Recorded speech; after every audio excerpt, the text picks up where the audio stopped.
What's up, y'all? My name is Taylor, and I am a therapist, and I work at HeartSupport. So we're going to do a little therapist reacts.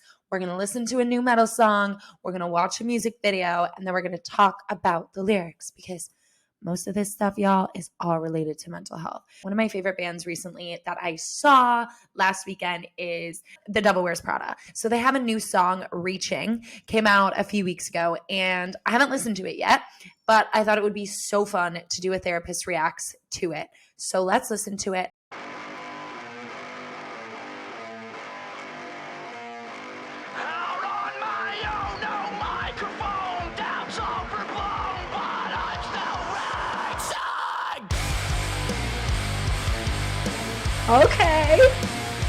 Okay, let's go. Out of my own.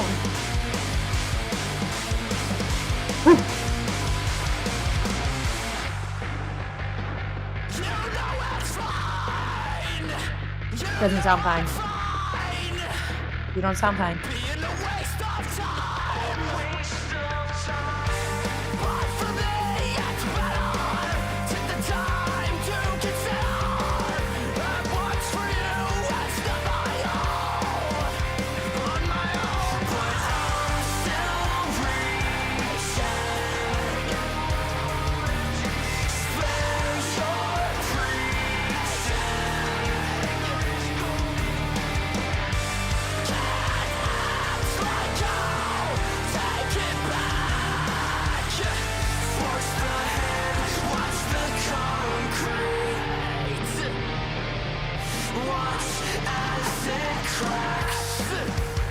Okay.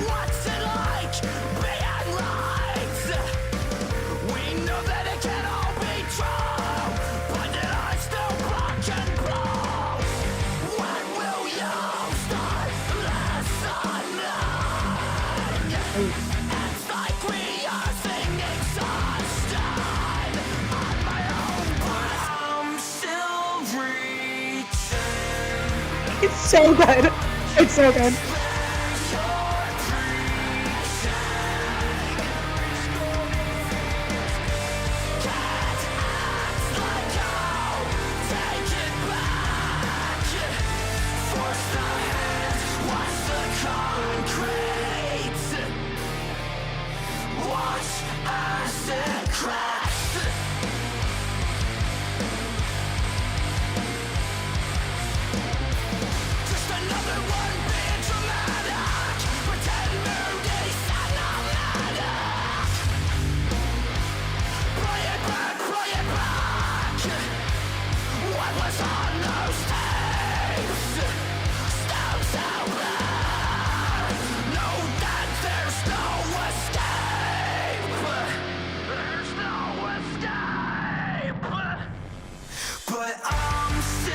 Oh my god, yes, so good. So good.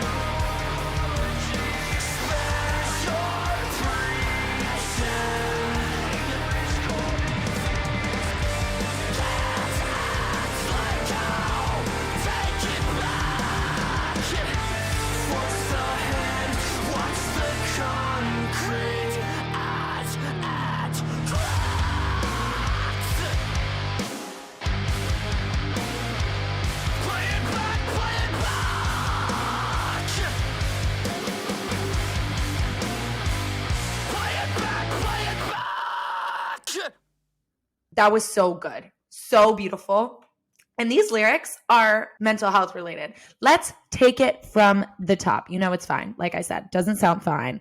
I think that's something we do all the time. And it's like become a meme. It's like, oh, it's fine. I'm fine.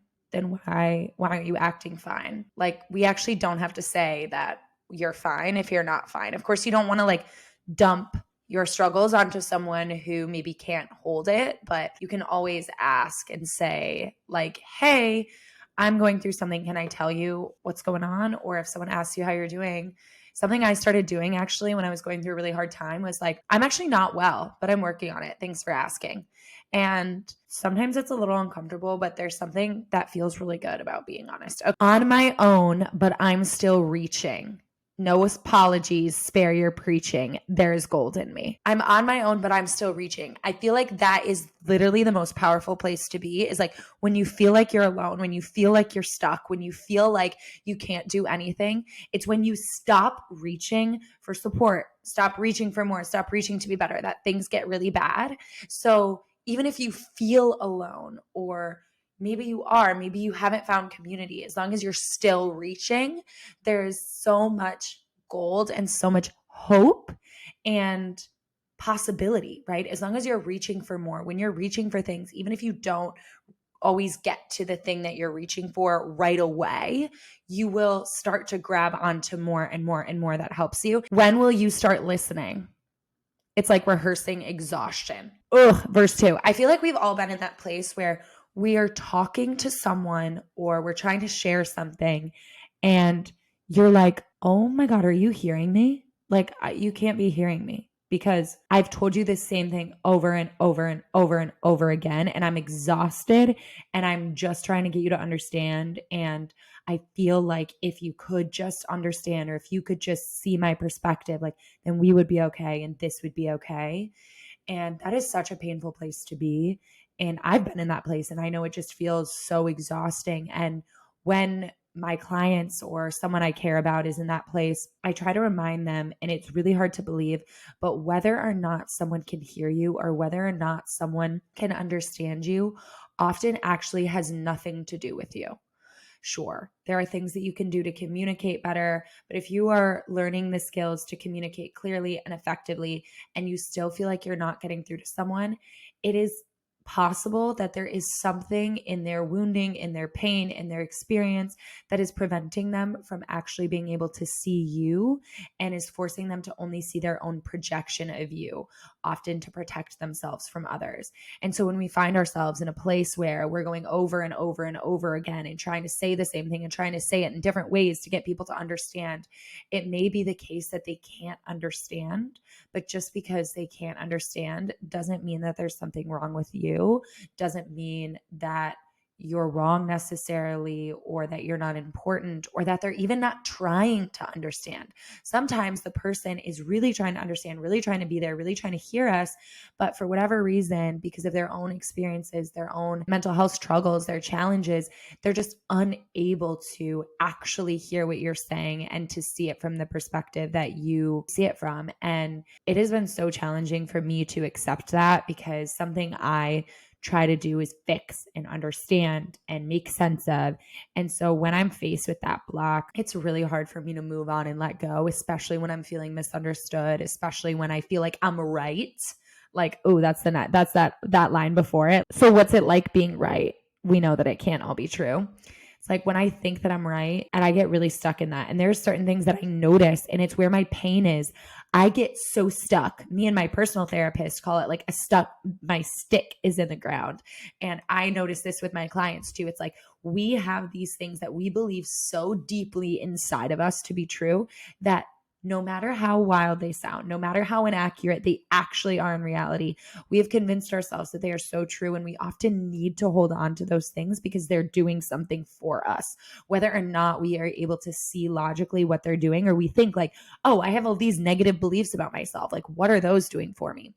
They at some point were serving a purpose. Maybe it's just to try to push you to be better, or maybe it was so that you were being mean to yourself so that it didn't hurt you as badly when other people would do it. But like a lot of these deeply held things where we're like, I am right and you are wrong, I find that the more pain there is around it, the more it is going to be difficult for me to hear another perspective, and the less likely I'm going to believe it, whether that's someone telling me about myself or someone telling me about themselves. Just another one being dramatic, pretend, moody, cinematic. Play it back, play it back. What was on those tapes? Stone sober, no, there's no escape. There's no escape.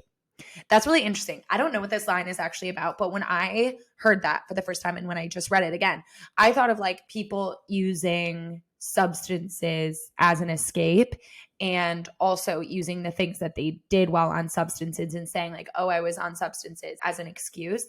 And like so often for people who are struggling with addiction, whether it's addiction to a drug or a legal substance, or whether it's addiction to, food or over exercising or anything like that, it is a reason to escape. It's not even a reason, it's a way that you can escape. And so for a lot of people, when they actually enter sobriety for the first time, it's like this excruciating amount of feeling. It's like, oh my gosh, I can't escape this anymore. Depending on how long you were using substances to numb or to escape, it can be really difficult to experience the world like this for the first time and to feel all of the things, and often feel all of the things that you haven't been feeling for a really long time. So I really like that they said that there's no escape. And my only add is like, there is no healthy escape from feeling. Like, as humans, we have to feel, we are made to feel. And actually our feelings are so important. They give us information, but there are healthy ways to cope and ways to make it so that feeling actually doesn't feel so painful. It's just a part of the human experience. So you feel like you don't have to escape. So you wouldn't even need one. There's gold in me though. Like, look at that line. Like, I feel like I just got to end on that, because there's gold in you. There's gold in me. And if you can't remember that, you should just listen to Reaching by the Devil Wears Prada. This is so fun, you guys. I just had the time of my life. Let me know what you thought. Let me know if you liked it. Let me know if you want more Therapist Reacts. Let me know what songs you want me to do. If anything that I shared resonated with you and you're struggling with any of it, if you feel like you're alone but you're still reaching, or you're stuck and you're not getting somewhere, you can share directly in the comments by tagging at HeartSupport, and our community will respond with support and encouragement.